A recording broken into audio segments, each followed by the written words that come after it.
الذي جعل لكم الأرض فراشا والسماء بناء وأنزل من السماء ماء فأخرج به من الثمرات رزقا لكم فلا تجعلوا لله أندادا وأنتم تعلمون. Dialah yang menjadikan bagimu bumi sebagai hamparan dan langit sebagai atap.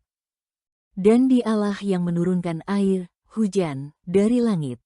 Lalu Dia menghasilkan dengan hujan itu buah-buahan sebagai rezeki untuk kamu. Oleh karena itu, janganlah kamu mengadakan tandingan-tandingan bagi Allah. Padahal kamu mengetahui,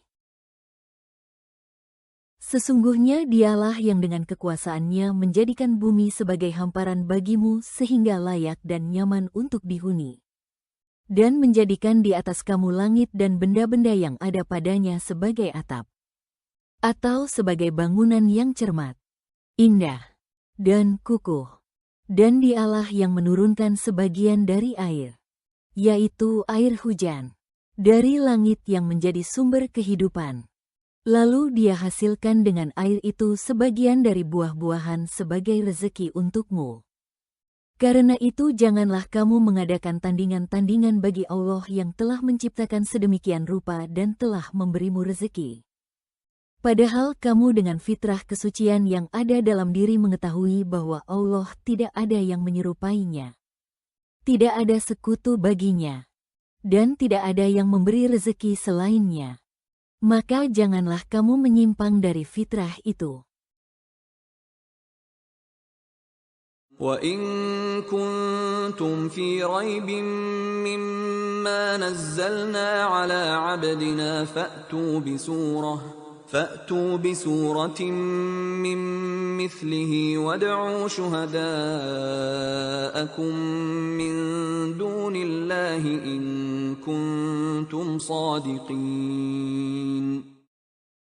Jika kamu tetap dalam keraguan tentang apa Al-Quran yang kami turunkan kepada hamba kami, Nabi Muhammad, buatlah satu surah yang semisal dengannya dan ajaklah penolong-penolongmu selain Allah. Jika kamu orang-orang yang benar. Dan jika kamu tetap meragukan kebenaran Al-Quran yang telah kami nyatakan tidak ada keraguan di dalamnya, yang kami turunkan secara berangsur-angsur kepada hamba kami Nabi Muhammad, maka sebenarnya ada bukti nyata di antara kamu yang dapat menjelaskan kebenarannya. Yaitu, buatlah satu surah yang semisal dengannya.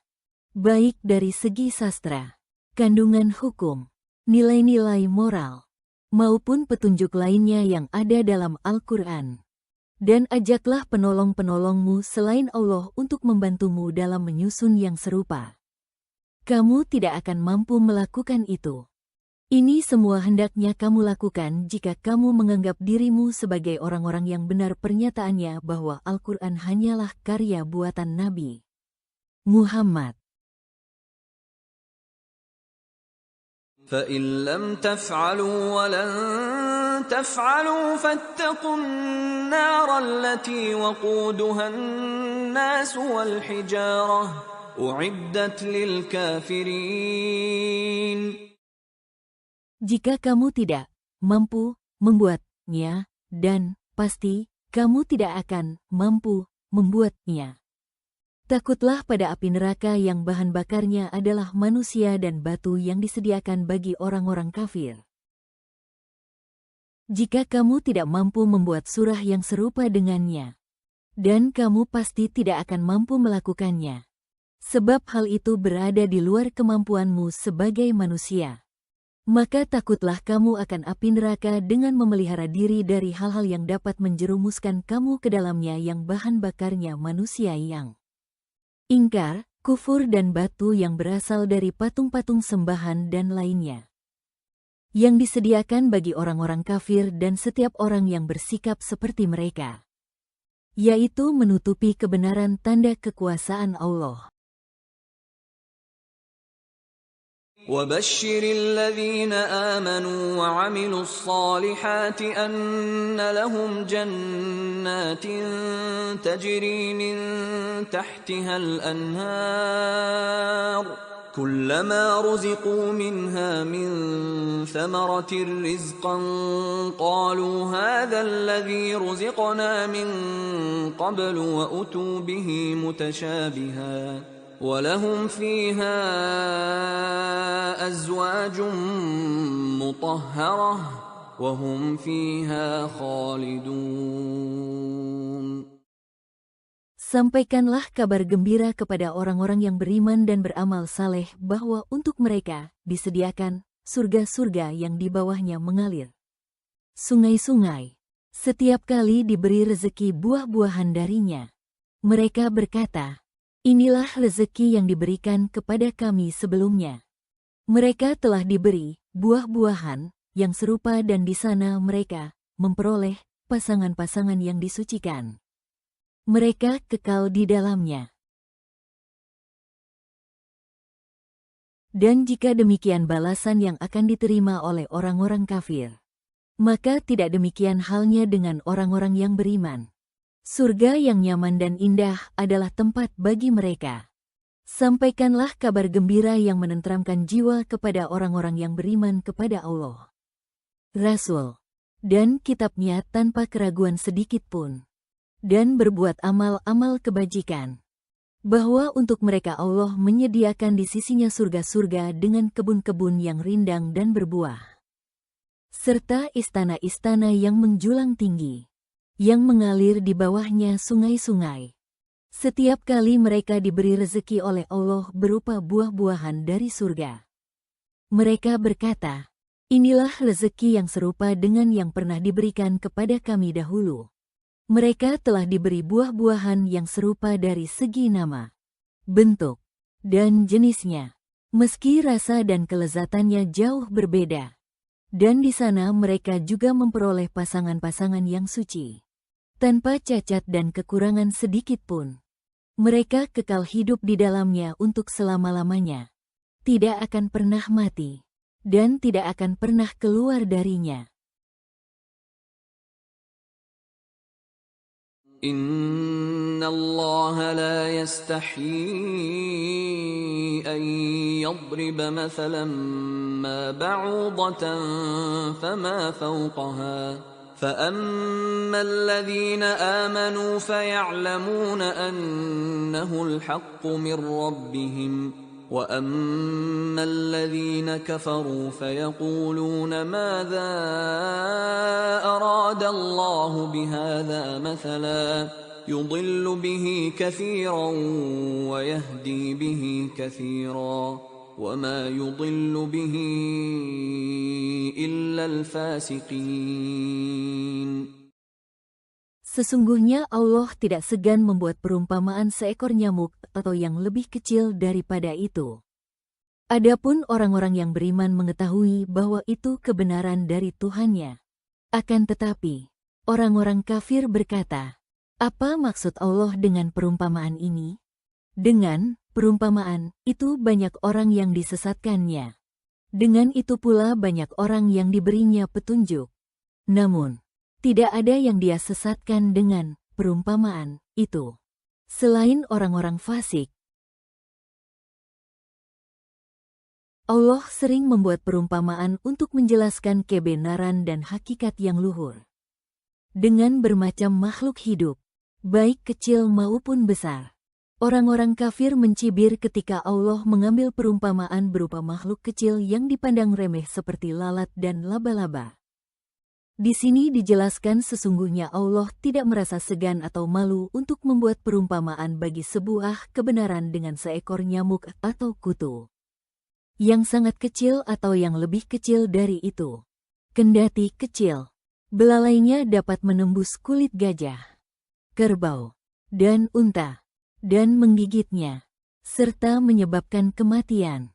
Adapun orang-orang yang beriman, ketika mendengar perumpamaan itu mereka tahu maksud perumpamaan itu dan tahu bahwa perumpamaan itu adalah kebenaran dari Tuhan yang tidak diragukan lagi.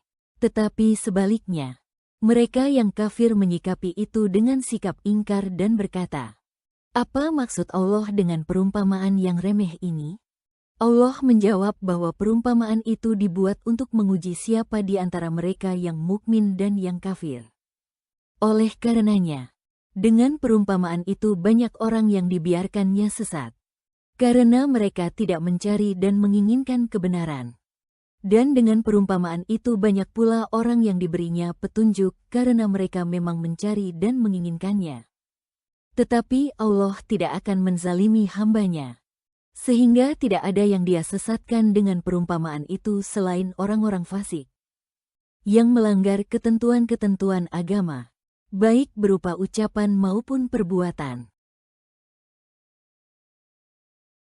الذين ينقضون عهد الله من بعد ميثاقه ويقطعون ما أمر الله به أن يوصل ويفسدون في الأرض أولئك هم الخاسرون. Yaitu orang-orang yang melanggar perjanjian Allah setelah perjanjian itu diteguhkan, memutuskan apa yang diperintahkan Allah untuk disambungkan, silaturahmi, dan berbuat kerusakan di bumi. Mereka itulah orang-orang yang rugi. Orang-orang fasik itu adalah orang-orang yang melanggar perjanjian Allah setelah perjanjian itu diteguhkan, yaitu perjanjian dalam diri setiap manusia yang muncul secara fitrah dan didukung dengan akal dan petunjuk agama sebagaimana dijelaskan pada surah Al-A'raf 7:172, dan memutuskan apa yang diperintahkan Allah untuk disambungkan, seperti menyambung persaudaraan dan hubungan kekerabatan, berkasih sayang, dan saling mengenal sesama manusia, dan berbuat kerusakan di bumi dengan perilaku tidak terpuji, menyulut konflik, mengobarkan api peperangan, merusak lingkungan, dan lainnya. Mereka itulah orang-orang yang rugi karena telah menodai kesucian fitrah dan memutus hubungan dengan orang lain. Dengan demikian, mereka akan mendapatkan kehinaan di dunia dan siksaan di akhirat. كيف تكفرون بالله وكنتم أمواتا فأحياكم ثم يميتكم ثم يحييكم ثم إليه ترجعون. Bagaimana kamu ingkar kepada Allah, padahal kamu tadinya mati, lalu Dia menghidupkan kamu, kemudian Dia akan mematikan kamu. Dia akan menghidupkan kamu kembali, dan kepadanyalah kamu dikembalikan. Sungguh mengherankan perbuatan kamu itu, wahai orang-orang musyrik. Bagaimana kamu ingkar kepada Allah yang Maha Esa dengan mempersekutukannya, padahal bukti keesaannya ada dalam diri kamu, yaitu kamu yang tadinya mati dan belum berupa apa-apa. Lalu Dia menghidupkan kamu dari tiada. Kemudian Dia mematikan kamu setelah tiba ajal yang ditetapkan untukmu. Lalu Dia menghidupkan kamu kembali pada hari kebangkitan. Kemudian hanya kepadanyalah kamu dikembalikan untuk dimintai pertanggungjawaban dan mendapat balasan atas segala amal perbuatan.